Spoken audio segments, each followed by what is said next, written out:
వి gold trusted gold buyers మీరు తాకట్టు పెట్టిన బంగారాన్ని విడిపించి ఈ రోజు ఉన్న మార్కెట్ ధరకు కొనబడను.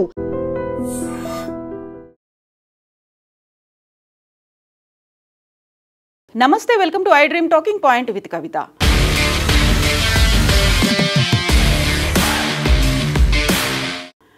అహ్మదాబాద్ లండన్ గాట్విక్ విమానం బోయింగ్ 787కి సంబంధించినటువంటి విమాన ప్రమాద సంఘటన నుంచి ఇప్పటికీ మనం చేరుకోలేదు. ఆల్మోస్ట్ అలాంటి ప్రమాదమే జరగబోయి త్రుటిలో తప్పిపోయింది.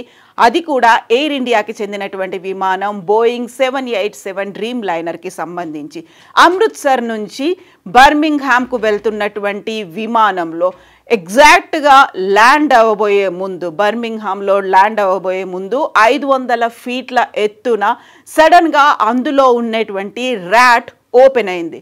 ర్యామ్ ఎయిర్ టర్బైన్గా పిలిచేటువంటి ఈ ర్యాట్ అనేది ఎగ్జాక్ట్గా అహ్మదాబాద్ విమాన ప్రమాద సంఘటన జరిగేటప్పుడు కూడా ఆ ర్యాట్ ఓపెన్ అయింది. ఆ ర్యాట్ అనేది ఇప్పుడు మనం ఒక విజువల్ పర్పస్ కోసం యూస్ చేస్తున్నటువంటి ఈ విమానానికి సంబంధించినటువంటి విజువల్లో ఇక్కడ మనకు ఓపెన్ అయ్యి కిందికి కనిపిస్తూ వస్తున్నటువంటిదే ర్యామ్ ఎయిర్ టర్బైన్ అనేది. ఒకవేళ విమానంలో కనుక ఇంజన్ ఫెయిల్ అయ్యింది, లేకుంటే దానికి కావలసినటువంటి పవర్ సిస్టమ్ కనుక ఫెయిల్ అయింది, లేకుంటే హైడ్రాలిక్ వ్యవస్థ పాడైపోయింది అనుకున్నప్పుడు ఆటోమేటిక్గా ఎమర్జెన్సీ సమయంలో ఈ ర్యాట్ అనేది ఓపెన్ అవుతుంది. ఇలాగే అహ్మదాబాద్లో గాట్విక్ బయలుదేరాల్సినటువంటి విమానం కూడా టేక్ ఆఫ్ అయిన వెంటనే ఆల్మోస్ట్ 600 అడుగుల ఎత్తులోనే ర్యాట్ ఓపెన్ అయింది. ఇమ్మీడియట్గా కుప్ప కూలిపోయింది. ఇంజన్లు కూడా రన్ నుంచి కట్ ఆఫ్ మోడ్కి వెళ్ళిపోయాయి. ఎగ్జాక్ట్గా అలాంటి సంఘటనే విమానానికి సంబంధించి ఎయిర్ ఇండియా విమానం బర్మింగ్హామ్కు వెళ్తోంది. బర్మింగ్హామ్లో ల్యాండ్ అవ్వబోతున్నటువంటి సమయంలోనే ఈ ర్యాట్ అనేది ఓపెన్ అయింది. అయితే అందులో ఇంజన్స్ అనేవి ఫెయిల్ అయిపోయాయా, లేకుంటే పవర్ కట్ ఆఫ్ అయిపోయిందా, లేకపోతే హైడ్రాలిక్ సిస్టమ్ ఫెయిల్ అయిందా, ఇవి మాత్రం తెలియదు.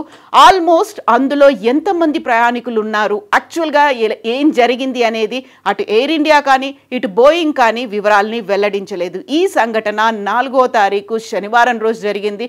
పంజాబ్ అమృత్సర్ నుంచి బర్మింగ్హామ్కు బయలుదేరినటువంటి ఎయిర్ ఇండియా బోయింగ్ విమానం అనేది 787 డ్రీమ్ లైనర్లో ఈ సంఘటన చోటు చేసుకుంది. అయితే అదృష్టవశాత్తు అక్కడ ల్యాండింగ్ సమయంలోనే ఈ సంఘటన జరగడంతో 500 ఫీట్ల ఎత్తులో ఈ ర్యాట్ ఓపెన్ అయినప్పటికీ కూడా పైలట్స్ చాకచక్యంగా దాన్ని సేఫ్గా ల్యాండ్ చేయగలిగారు.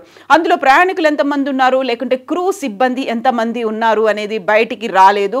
అయితే ఆదివారం రోజు అదే విమానం బర్మింగ్హామ్ నుంచి అమృత్సర్కి తిరిగి రావాల్సి ఉండింది. అయితే దాన్ని అప్పటికప్పుడు క్యాన్సిల్ చేశారు. ఆల్టర్నేట్స్ అనేది అరేంజ్ చేశారు. సో క్యాన్సిల్ చేయడం వల్ల, ఆల్టర్నేట్స్ని అరేంజ్ చేయడం వల్ల ప్రయాణికుల్లో తలెత్తినటువంటి గందరగోళానికి సంబంధించి అప్పుడు వచ్చినటువంటి ఒక వివరణ, అందులో కొంచెం టెక్నికల్ ఇష్యూ ఉందని. అయితే నేషనల్ మీడియా వెల్లడించినటువంటి వివరాలని ప్రకారం చూసినట్టయితే ఒక అఫీషియల్గా వివరాలు రాకపోయినప్పటికీ అన్డిస్క్లోజ్డ్ సోర్సెస్ చెప్పిన దాన్ని బట్టి చూస్తే అందులో ర్యాట్ అనేది ఇమ్మీడియట్గా ఓపెన్ అయ్యింది. ర్యాట్ ఓపెన్ అవ్వడం అనేది ఎమర్జెన్సీ పరిస్థితుల్లోనే ఓపెన్ అవుతుంది. ఇలాంటి దుర్ఘటనే అహ్మదాబాద్ ఇన్సిడెంట్లో కూడా జరిగింది. అయితే అప్పుడు 2 ఇంజన్స్ ఫెయిల్ అవ్వడం వల్ల, అది కూడా టేక్ ఆఫ్ అయినప్పుడు కొన్ని క్షణాల్లోనే జరగడం వల్ల కుప్ప కూలిపోయింది. అందులో 260 మంది ప్రయాణికులు, సిబ్బందితో పాటుగా కింద ఉన్నటువంటి మెడికల్ స్టాఫ్ కూడా 272 మంది చనిపోయారు. అయితే ఇప్పుడు బోయింగ్ 787 డ్రీమ్ లైనర్లో ఎంతమంది ఉండి ఉంటారు, యాక్చువల్గా ఏం జరిగింది, అటు పైలట్లు కానీ క్రూ కానీ ఎయిర్ ఇండియా కానీ బోయింగ్ కానీ ఎవరూ వెల్లడించలేదు. యాక్చువల్గా బోయింగ్ 787 డ్రీమ్ లైనర్లో ఆల్మోస్ట్ 256 మంది ప్రయాణికులు కూర్చునే కెపాసిటీ ఉంటుంది. క్రూ సిబ్బంది ఉంటారు, అందులో డబుల్ ఇంజన్స్ ఉంటాయి, 2 పైలట్లు ఉంటారు. వీరందరూ కలుపుకుంటే 260 మందికి పైగా ఉండొచ్చు. అయితే ఇది కూడా అఫీషియల్గా ఎంతమంది ప్రయాణికులు ఉన్నారు, ఏ దేశాలకు చెందినటువంటి వాళ్ళు అందులో ప్రయాణిస్తున్నారు, ఈ వివరాలు ఏవి వెల్లడించలేదు. అయితే ఇంతకుముందు చెప్పుకున్నట్టుగా అదృష్టవశాత్తు అది సేఫ్గా ల్యాండ్ అయింది. లేకపోతే బోయింగ్ చరిత్రలో, ఎయిర్ ఇండియా చరిత్రలో మరో అతిపెద్ద దుర్ఘటన జరిగేది. యాక్చువల్గా ర్యాట్ అనేది ఎలా వర్క్ చేస్తుంది, ర్యామ్ ఎయిర్ టర్బైన్ ఇప్పుడు మనం విజువల్ పర్పస్ కోసం మనకు చూపించడానికి ర్యాట్కి సంబంధించినటువంటి ఒక విజువల్ని అయితే చూపిస్తున్నాము. ఇది ఎగ్జాక్ట్గా ఎయిర్ ఇండియా బోయింగ్కి సంబంధించినటువంటిది కాదు. ఇది ఒక ప్రొఫెల్లర్ లాగా పనిచేస్తుంది.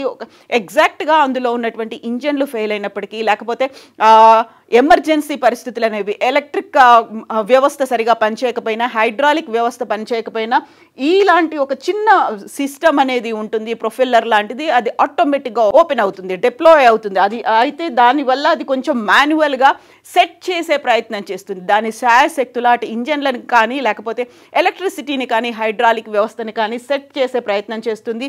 ఎమర్జెన్సీ సిచ్యువేషన్స్ వచ్చాయి, లేకుంటే అబ్నార్మల్ కండిషన్స్ అనేవి వచ్చాయి అనుకున్నప్పుడు ఆటోమేటిక్గా అది డిప్లాయ్ అయ్యేలా సిస్టమ్ని కూడా రూపొందించారు. యాక్చువల్గా అహ్మదాబాద్ ఫ్లైట్ ఇన్సిడెంట్ జరిగిన తర్వాత జూన్ 12న ఈ ఇన్సిడెంట్ జరిగింది. 272 మంది చనిపోయిన తర్వాత ర్యాట్ అనేది ఓపెన్ అయింది.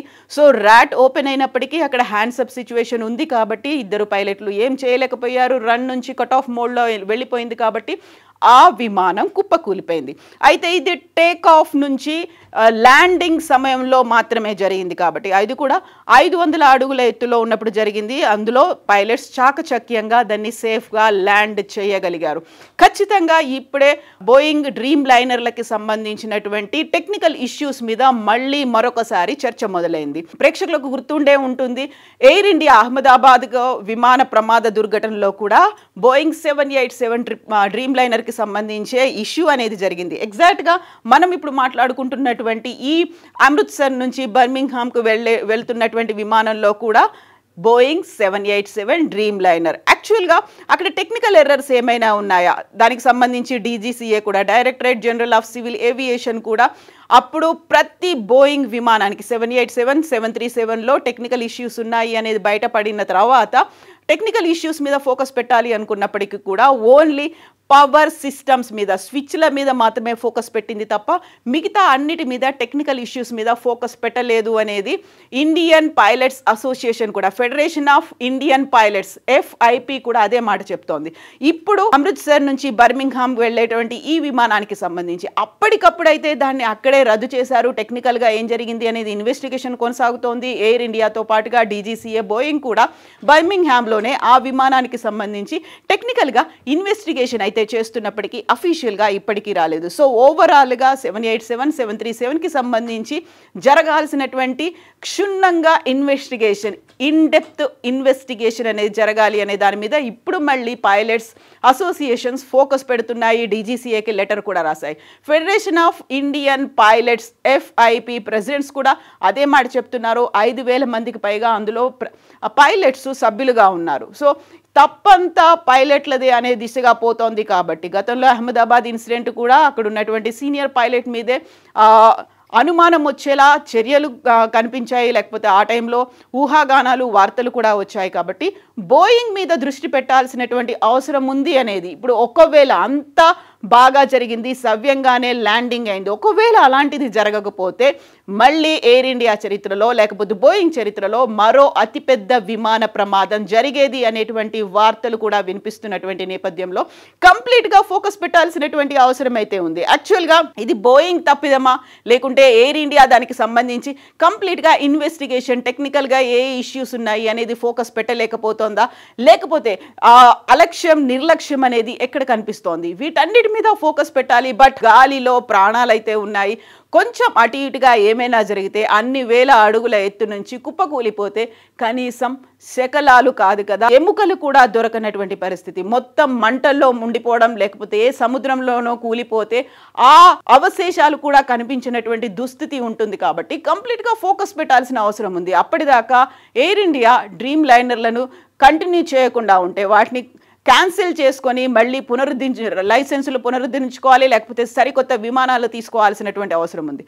సో అంతా సవ్యంగా జరిగింది, ఎలాంటి ప్రమాదము లేదు. కాబట్టి అక్కడ ర్యాట్ అనేది ఓపెన్ అయినప్పటికీ కూడా ప్రయాణికులతో ఉన్నటువంటి విమానాన్ని సురక్షితంగా ల్యాండ్ చేయగలిగారు. అఫీషియల్ గా వివరాలు ఇప్పటికీ వెల్లడించలేదు ఐదర్ ఎయిర్ ఇండియా నార్ బోయింగ్. క్యాన్సిల్ చేయడం వల్ల బర్మింగ్హామ్ నుంచి రావాల్సినటువంటి ప్రయాణికులు మాత్రం ఆల్టర్నేట్స్ అరేంజ్ చేయడంతో మాత్రమే వివరాలు అయితే బయటకు వచ్చాయి. సో ఇప్పుడు మళ్ళీ మరొకసారి క్వశ్చన్స్ అయితే రేజ్ అవుతున్నాయి. ప్రశ్నార్థకంగా మారినటువంటి ప్రయాణికుల భద్రత భవిష్యత్తు ఎలా ఉండబోతోంది అనేది. యాక్చువల్గా ఇందులో నిర్లక్ష్యం ఎవరిది ఉంది?